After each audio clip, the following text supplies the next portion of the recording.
Kau takut dengan petir? Mimpi adalah manifestasi dari kenangan yang tersenyum di masa lalu. Dia lalu menyesap cangkir coklatnya, berusaha menyembunyikan tawanya dalam hati. Hanya anak tepi ranjang dan dengan petir.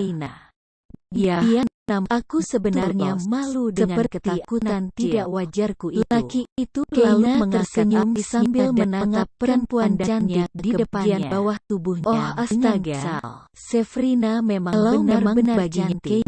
Kulitnya memang agak pucat. Kenapa dia bisa terangsang seperti pernah ini? Cerita bahwa dia menderita sakit yang lama sehingga harus terus di dalam rumah. Sepertinya aku punya trauma masa lalu di waktu kecil. Dia takut lupa diri dan menyipitkan matanya dan meletakkan cangkirnya di meja. Mereka berdua sedang duduk di garden cafe pagi itu. Kebetulan dosen memundurkan waktu kuliah agak siang. Dia karena ada acara wisuda. Jadi sambil menunggu jam kuliah, Keina mengajak Sefrina ke garden cafe yang biasa dia kunjungi setiap pagi. Tidak dapat menahan Sefrina ternyata penggemar kopi. Katanya kopi bisa membuatnya lebih segar menghadapi hari. Meninggalkan kamar itu, entahlah. Keina berusaha mengingat-ingat. Aku dulu sering bermimpi. Keina terbangun badai, petir, dan teriakan keras. Tetapi aku bersembunyi di lemari yang takutan. Hari ini, Keina menarik napas karena usahanya mengingat itu membuat kepalanya sakit. Aku tidak tahu apakah itu menyindir atau kenyataan melorot ke pinggang. Yang pasti aku selalu mengasosiasikan hujan petir dengan rasa takut yang amat sangat. Mungkin kau harus mencoba hipnotis untuk mengembalikan ingatanmu. Siapa yang telah Sefrina terkekeh ketika tidur? Aku pernah melihatnya di film. Ada seseorang yang begitu takut akan darah. Dia lupa kenapa sesuatu terjadi di masa kecilnya, tetapi dia tidak bisa melupakannya tanpa malu. Seolah-olah otaknya membentengi ingatan itu dan hanya menyisakan trauma. Jonathan yang dia datang ke ahli hipnotis dan alam bawah sadarnya dibimbing untuk pernah mengingat semuanya. Dan hasilnya mengejutkan. Sefrina tersenyum misterius. Mungkin kau harus menolaknya. Mencoba menonton dia film itu bahwa atau mencoba datang ke ahli hipnotis menenangkannya. Sefrina tertawa lagi dengan dasar dan menemaninya. Tentu saja ke ahli hipnotis. Siapa tahu kenapa seperti begitu baik kepadanya. Otakmu memblok ingatanmu dan mimpi adalah hal mengejutkan yang kau lupakan di masa lalu. Oh ya, mungkin aku harus mencobanya. Davin, setidaknya aku tidak harus menahan malu lagi kalau bertemu dengan Davin nanti. Tatapan Keina menerawang dan pipinya memanas lagi mengingat kejadian semalam. Laki itu lalu mengangkat alisnya dan harus menahan malu kepada bagian bawah tubuhnya. Karena semalam aku melemparkan diri ke dalam pelukannya karena seperti anak kecil. Kenapa dia bisa terangsang seperti berusaha menghilangkan rasa panas di sana. Keina lagi, tetapi setidaknya Davin berlaku baik padaku. Dia menenangkanku dan menjagaku sampai aku tertidur. Mungkin itu ya rasanya memiliki seorang kakak lelaki. Ekspresi wajah Sefrina tak terbaca. Tetapi kemudian dia tersenyum lembut. Iya Keina, beruntung sekali dirimu. Pipi Keina memerah. Dia berusaha memusatkan pandangannya kepada Oreo milkshake yang sangat menggiurkan di depannya, mencoba menghilangkan bayangkan bahwa dia memeluk Davin erat-erat. Aku memang sangat beruntung, karena keluarga Jonathan mau menanggungku dan memperlakukanku dengan baik. Keina menghela napas. Karena itu aku akan berusaha sebaik-baiknya supaya tidak mengecewakan mereka. Keina berjalan sendirian di trotoar. Tadi Sefrina sudah dijemput supir pribadinya dan mengajak Keina menumpang mobilnya. Tetapi Keina menolak karena sebelum pulang dia ingin mengunjungi toko buku tua di sudut kota. Sekarang setelah berhasil membawa beberapa buku hasil buruannya, dia ingin segera pulang karena tanpa disadarinya, waktu sudah beranjak sore. Mama Davin, Nyonya Jonathan menyediakan supir dan mobil untuk mengantar jemput Keina. Tetapi Keina menolak fasilitas itu dengan halus. Selama ini Keina selalu menggunakan bus untuk pulang dan dilanjutkan dengan jalan kaki. Keina ingin segera sampai ke halte bus. Dia tidak ingin ketinggalan bus, karena kalau sampai terlambat, dia harus menunggu bus berikutnya 2 jam lagi. Itu berarti dia harus menunggu di halte sendirian sampai malam. Tiba-tiba sebuah mobil berjalan lambat di sampingnya. Semula Keina tidak memperhatikan, tetapi ketika mobil itu semakin mengikutinya, Keina menoleh dan menatap waspada. Mobil itu berwarna hitam legam, jenis mobil sport yang cukup bagus dengan kacanya yang gelap. Apakah ini penculikan? Mobil itu mirip mobil mafia-mafia di film. Kadang Keina kesal dengan imajinasinya sendiri yang membuatnya ketakutan. Lalu kaca mobil itu terbuka sebelum Keina sempat panik lebih jauh. Yang ada di balik kemudi adalah Jason, lelaki yang memainkan biola waktu itu. Keina tak akan pernah lupa wajahnya. Langkahnya langsung terhenti. Jason ikut mematikan mobilnya dan tersenyum lembut. Aku pikir aku tadi salah orang. Ternyata kau benar-benar Keina. Kenapa kau berjalan sendirian di sini, Keina? Aku sedang menuju halte bus. Menuju halte bus? Memangnya tidak ada mobil dan supir yang menjemputmu? Jason mengerutkan kening. Tampak tidak suka dengan ide Keina berjalan sendirian dan pulang dengan naik bus. Keina tersenyum, bukan Jason. Bukannya tidak ada, Mama Jonathan menyediakannya untukku. Tetapi aku menolaknya. Kupikir terlalu berlebihan kalau harus diantar jemput setiap hari. Jason mengangkat alisnya, tidak terlalu berlebihan. Apalagi untuk seseorang yang sudah menjadi bagian dari keluarga Jonathan. Sangat berbahaya berjalan sendirian, karena banyak orang dengan pikiran negatif yang bisa saja memutuskan menculikmu demi uang. Kata-kata Jason membuat Keina takut. Dia menatap sekelilingnya dengan waspada. Tetapi aku bukan bagian dari keluarga Jonathan, gumamnya pelan. Mereka tidak akan tertarik menculikku. Jason mengangkat bahunya. Yah, siapa tahu. Banyak orang putus asa dan nekat di dunia ini. Lelaki itu membuka pintu mobilnya. Ayo, aku akan mengantarmu pulang. Sejenak Keina berdiri ragu. Dia teringat akan kata-kata Davin kemarin kepadanya. Kalau dia harus berhati-hati dan jangan terlalu dekat kepada Jason. Karena Jason adalah penghancur hati perempuan dan membenci perempuan. Tetapi dilihat dari manapun, dia pasti bukanlah tipe yang diincar oleh lelaki sekelas Jason. Jadi tidak mungkin dia dijadikan target oleh lelaki itu. Lagi pula Jason tampak baik dan tulus kepadanya. Tidak apa-apa mungkin kalau dia ikut lelaki itu. Setelah menghela nafas ragu untuk terakhir kalinya, Keina melangkah masuk ke mobil Jason. Kau duduk dengan begitu tegang.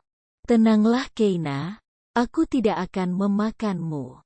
Jason akhirnya bergumam dengan geli setelah beberapa lama mereka berdua dalam keheningan. Keina merasa begitu malu. Apakah ketegangannya sangat terbaca? Dia dipenuhi kekhawatiran akibat peringatan Davin kemarin. Padahal Jason sepertinya benar-benar berniat baik kepadanya.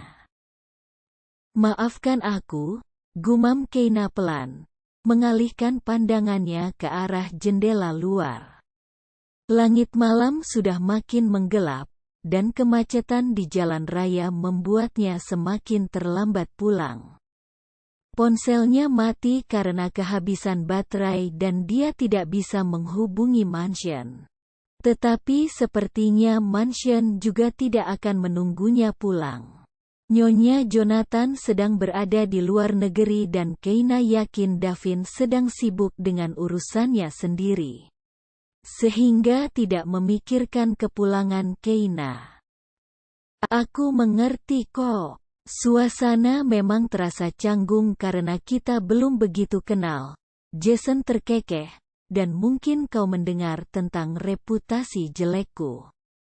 Reputasiku memang jelek kepada beberapa perempuan, tetapi sepertinya berlebihan kalau aku dikatakan suka membuat patah hati perempuan. Aku menjalin hubungan dengan beberapa perempuan dan tidak berhasil. Itu saja. Perkataan Jason itu seolah menjawab semua pertanyaan yang ada di benak Keina. Meskipun Keina bertanya-tanya dalam hatinya, Jason sahabat Davin bukan? Kalau begitu kenapa Davin memperingatkannya tentang Jason? Bukankah para sahabat biasanya saling mendukung? Aku tidak mempertanyakan reputasimu. Keina bergumam pelan.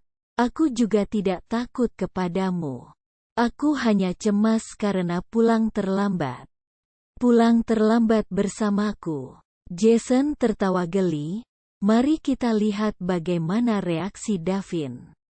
Davin tidak akan peduli, gumam Keina dalam hati. Lagi pula kenapa Davin harus peduli? Sepertinya Davin memang peduli. Itu yang ada di benak Keina ketika melangkah turun dari mobil Jason dan menemukan Davin bersandar di pilar teras mansion itu. Gaya tubuhnya tampak santai, tetapi tidak bisa menipu. Tatapannya terasa membakar. Lelaki itu marah. Batin Keina dalam hati.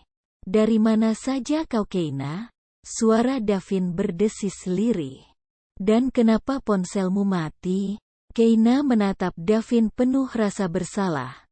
Lelaki itu memperlakukannya seperti ayah memarahi anaknya yang masih kecil.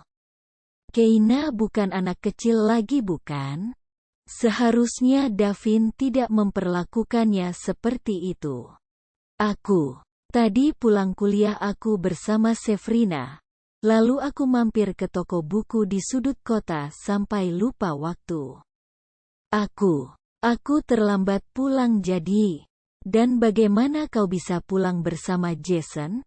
Davin mengangkat alisnya mengamati Jason yang menyusul dengan tanpa rasa bersalah di belakang Keina. Aku bertemu Jason di... Sudahlah Davin. Keina tidak harus diintimidasi seperti itu. Tadi aku kebetulan berpapasan di jalan dengannya, jadi aku menawarkan untuk mengantarnya pulang karena hari sudah malam. Itu saja. Tatapan Davin tampak tajam kepada Jason, di antara sejuta kesempatan setiap detiknya, dan kau kebetulan bertemu Keina? Jason mengangkat bahunya. Mau bagaimana lagi? Memang begitu kejadiannya. Ya kan Keina? Keina menatap Davin dan Jason berganti-ganti dengan gugup, lalu menganggukkan kepalanya. Ya, memang begitu kejadiannya. Davin menghela napas kesal. Lain kali kalau kau pulang terlambat, telepon aku. Mengerti? Keina sebenarnya ingin membantah.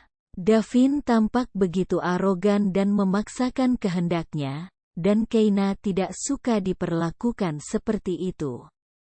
Tetapi kemudian dia mengurungkan niatnya.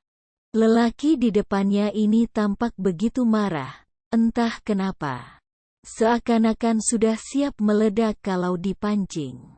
Keina pikir lebih baik dia diam dan membiarkan Davin mereda dengan sendirinya. Mengerti, Keina? Mengerti Davin, jawab Keina datar kemudian setengah terpaksa. Davin tentu saja mengetahui nada terpaksa itu, tetapi dia tidak mempedulikannya. Lelaki itu melemparkan tatapan memperingatkan kepada Jason yang hanya tersenyum datar dan melangkah pergi ke ruangan santai tempat biasanya dia duduk kalau sedang datang ke rumah ini.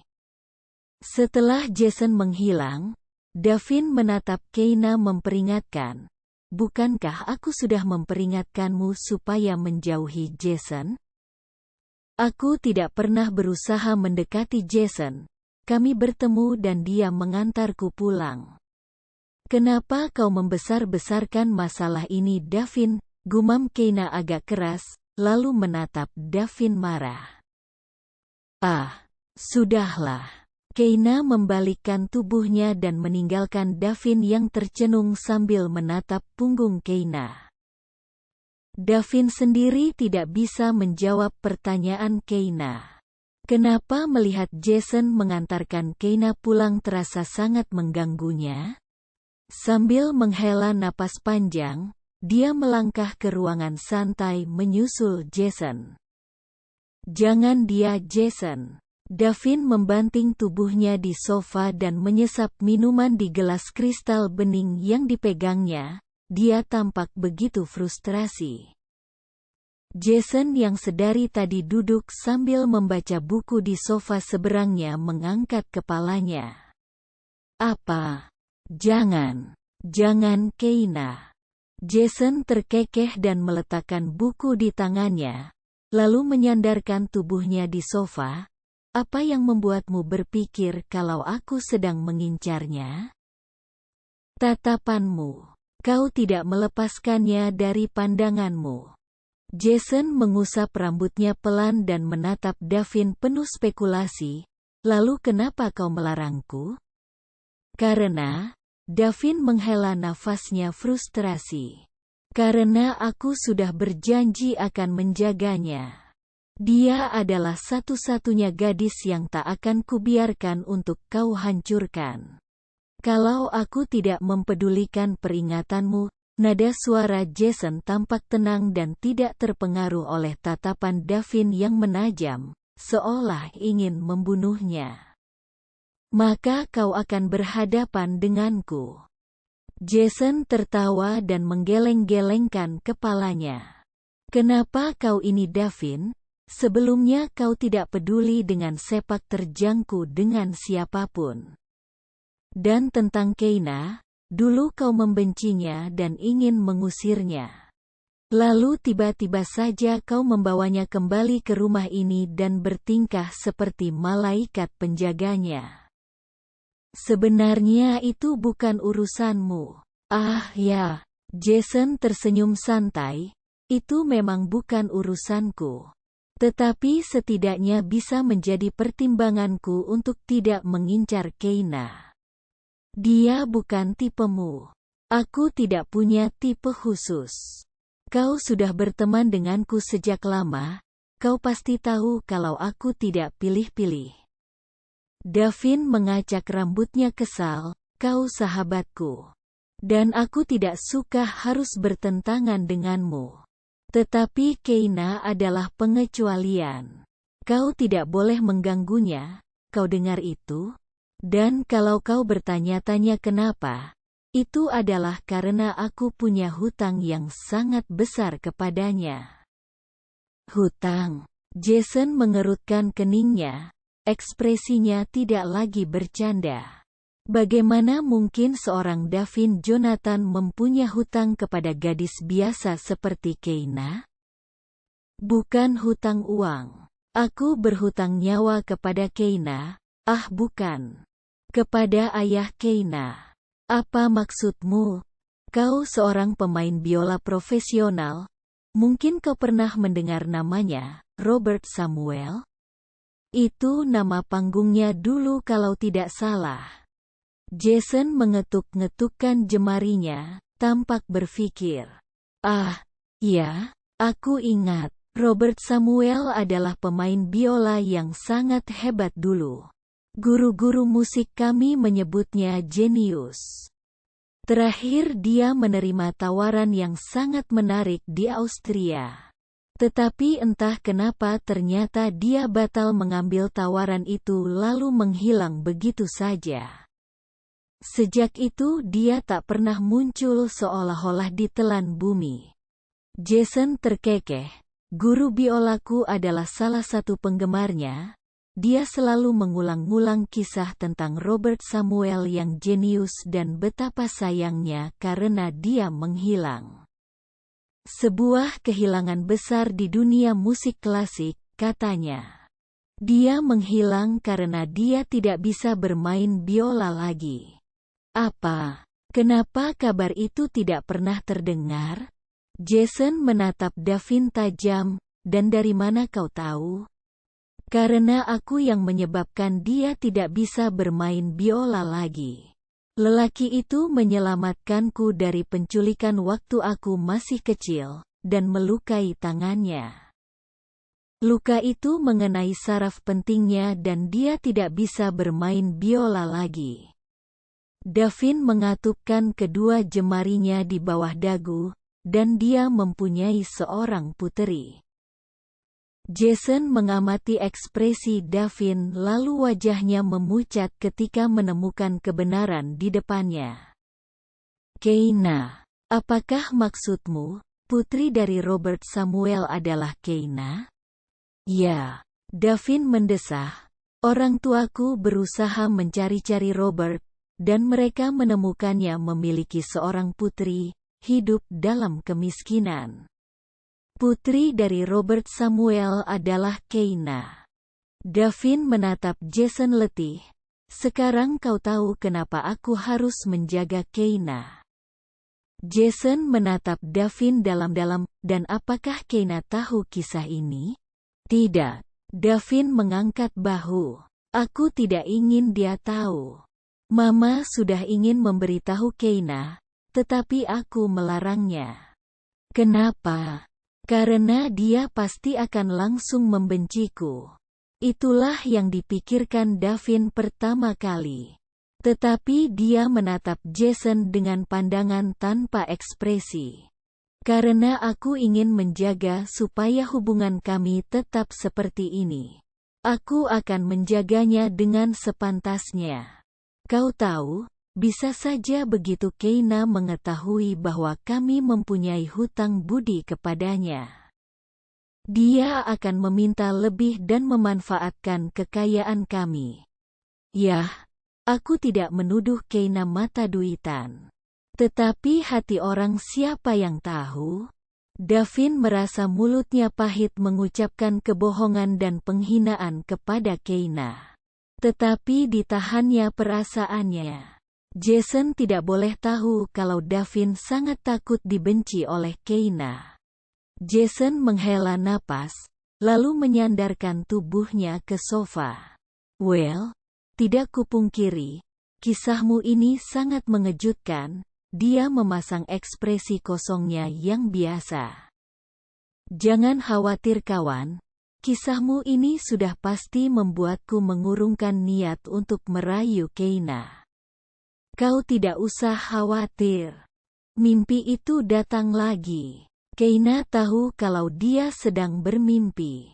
Teriakan-teriakan keras, pertengkaran dan adu mulut panas terdengar di luar kamar. Diselingi dengan hujan badai dan kilatan petir lengkap dengan suara guntur yang memekakkan telinga. Membuat Keina merasa sangat ketakutan. Dia masih kecil di mimpi itu, mungkin 4 tahun, duduk di lantai sambil menutupi telinganya, memejamkan matanya. Mencoba tidak mendengarkan teriakan-teriakan itu. Siapa yang berteriak-teriak itu? Kenapa? Di mana ayahnya? Lalu sebuah tangan meraihnya, lembut. Keina kecil tersentak dan berseru ketakutan. STTT. Jangan takut, ini aku. Keina kecil mengenali aroma itu, aroma menenangkan yang sangat akrab. Dan suara itu juga terdengar akrab. Mereka akan berhenti bertengkar nanti.